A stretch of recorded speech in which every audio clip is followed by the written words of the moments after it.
काँग्रेसचे नेते नारायण राणे काँग्रेसला सोडचिठ्ठी देणार अशी चर्चा गेल्या काही दिवसांपासून रंगते। खुद्द राणेंनी ही अफवा असल्याचं सांगत त्याचा इन्कार केलाय। पण ठराविक काळानं अशा बातम्या का पेरल्या जातात, पाहूयात हा रिपोर्ट।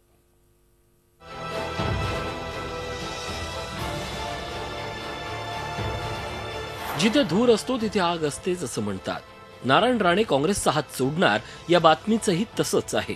राणे काँग्रेस सोडणार असल्याची बातमी वणव्यासारखी पसरली।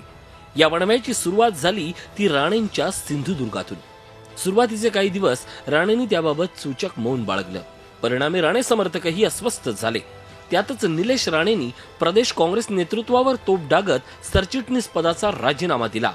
प्रदेशाध्यक्ष अशोक चव्हाण आणि विरोधी पक्षनेते राधाकृष्ण विखे पाटील यांच्या नेतृत्वावर फायर ब्रँड नारायण राणेंनीही वारंवार हल्ला चढवला।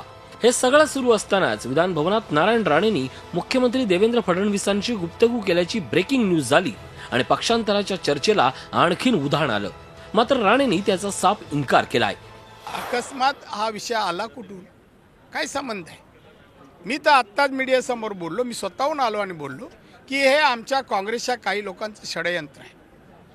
माझ्याशी कोणाशी बोलला नाही आणि काँग्रेस सोडून शिवसेना बीजेपीत जायचा कोणताही विचार केला। मला कोणतरी येऊन भेटला पाहिजे तर हा विषय चालू होतो ना, आणि भेटला म्हणजे काय गेला असंही होत नाही। 2005 साली शिवसेना सोडण्याआधी तत्कालीन मुख्यमंत्री विलासराव देशमुख यांच्यासोबत राणेंनी खास माशाचं जेवण केलं होतं। या लंच डिप्लोमसी नंतरचा इतिहास सर्वांनाच माहीत आहे। शिवसेनेत पदं विकली जातात, माझ्या समर्थक आमदारांवर अन्याय होतो असा भडीमार करत राणेंनी शिवसेनेला अखेरचा जय महाराष्ट्र केला। आता त्याच इतिहासाची पुनरावृत्ती होणार का असा सवाल केला जातोय। प्रदेशाध्यक्षपद मिळवण्यासाठी राणेंची धडपड सुरू असल्याची ही चर्चा होते। प्रदेशाध्यक्षपद मी नाकारलेलं आहे आणि म्हणून त्या पदासाठी आणि नारायण राणे पदासाठी प्रयत्न कधी करत नाही। नारायण राणेच्या मागे पद आतापर्यंत आलेली आहेत। माझी क्षमता, मी केलेलं काम कार्य यावरच आतापर्यंत मला पदं मिळाली। मी कधी पदासाठी कोणाजवळ गेलो नाही आणि भविष्यात जाणार पण नाही। सध्या काँग्रेसची अवस्था बुडत्या जहाजासारखी झाली आहे। प्रत्येक निवडणुकीत काँग्रेसला पराभवाचा सामना करावा लागतोय।